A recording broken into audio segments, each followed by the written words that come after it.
Happy weekend po sa ating lahat. Ako si Benison Estareja.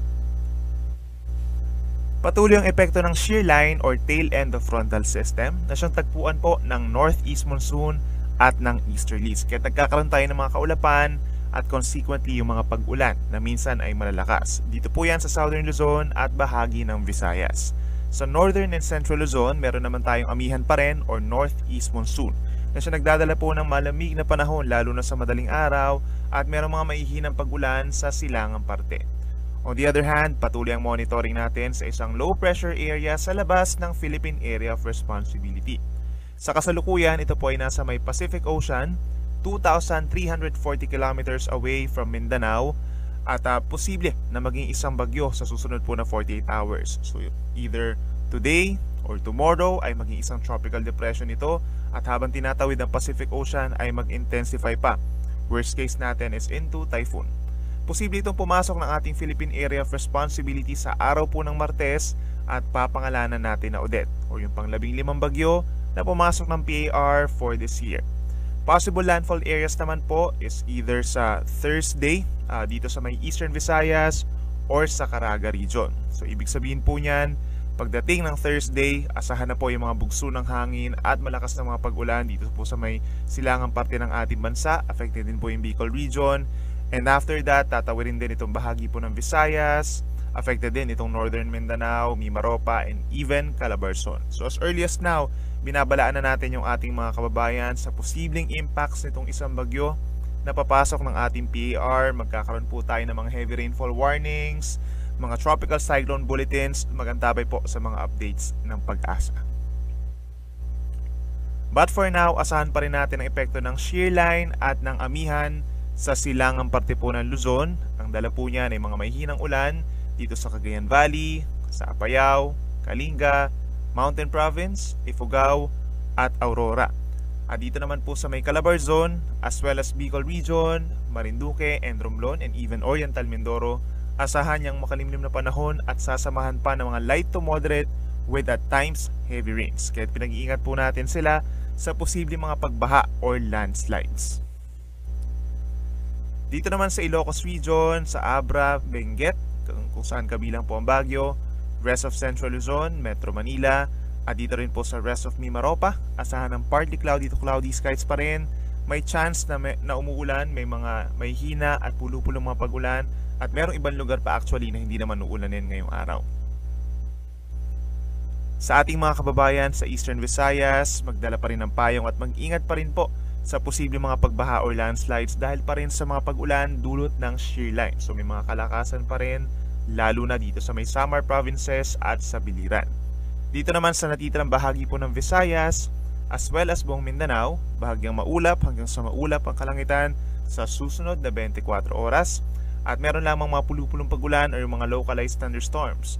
Mataas ang chance ng mga thunderstorms as early as this morning dito po sa may northern portions of Visayas, sa may Panay Island, Northern Cebu, Negros Occidental, and even Caraga region.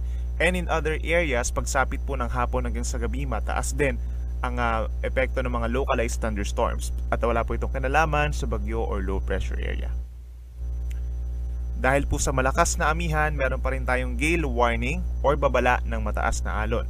Hanggang 5 metro or nasa almost 2 palapag po ng gusali ang taas ng alon sa Batanes, pababa ng Cagayan, kabilang ang Babuyan Islands, baybay ng Isabela, Ilocos Norte, Ilocos Sur, Aurora, Quezon. Meron din tayong matataas na mga alon sa Camarines Norte, northern coast of Camarines Sur, eastern coast of Albay, eastern coast of Sorsogon, Catanduanes, pababa ng northern Samar, eastern coast of eastern Samar, kabilang ang Homonhon, Dinagat, Siargao, and Bukas Grande Islands. Hanggang 4 na metro naman po ang posible ngayong araw dito sa southern coast ng Occidental Mindoro, southern coast of Oriental Mindoro, Cuyo Islands sa Palawan, western coast of Aklan, kabilang na ang Boracay, at dito rin po sa baybayin ng Antique. So pinag-iingat natin yung ating mga kababayan doon na pumapalaot at lalo na yung maliliit na sasakyang pandagat, may tendency po na hindi kayo payagan na pumalaot. Sa Metro Manila simula sa Linggo hanggang sa Tuesday, asahan pa rin ang may kalamigang panahon dulot po ng amihan Partly cloudy to cloudy skies tayo sa susunod na 3 pang araw at meron lamang mga pulupulong may hinang pag-ulan. Sa ating mga kababayan sa Baguio City at sa mga nagbabakasyon din po, asahan pa rin ang malamig na temperatura, possible itong bumaba sa 11 degrees Celsius. At dito naman sa Mayla Trinidad, yung kalapit na lugar is hanggang 10 degrees Celsius naman. Yung weather naman natin, partly cloudy to cloudy skies at meron lamang mga pulupulong may hinang pag-ulan lalo na sa tanghali. Sa ating mga kababayan sa Bicol Region, particular na sa Legazpi City, patuloy ang maulap na kalangitan at sasamahan pa ito ng kalat-kalat na ulan and thunderstorms. Epekto pa rin yan ng shear line or tail end of frontal system. Pagsapit ng Tuesday, bahagyang bubuti ang panahon, bahagyang iinit ang temperatura at meron na lamang mga localized thunderstorms. But then again, pagsapit po later next week is magkakaroon ulit tayo ng maulang panahon. Epekto po yan ng paparating na bagyo. Sa atong mga kaigsoonan din sa Metro Cebu, hanggang sa linggo or hanggang bukas, asahan pa rin ang fair weather conditions lalo na sa umaga. Then pagsapit ng hapon, may kalakasan ng mga pag-ulan, ito ay dulot lamang ng localized thunderstorms. Pagsapit naman ng Monday hanggang Tuesday, magiging makulimlim na at makakaranas ng mga pag-ulan dulot ng shear line or tail end of frontal system.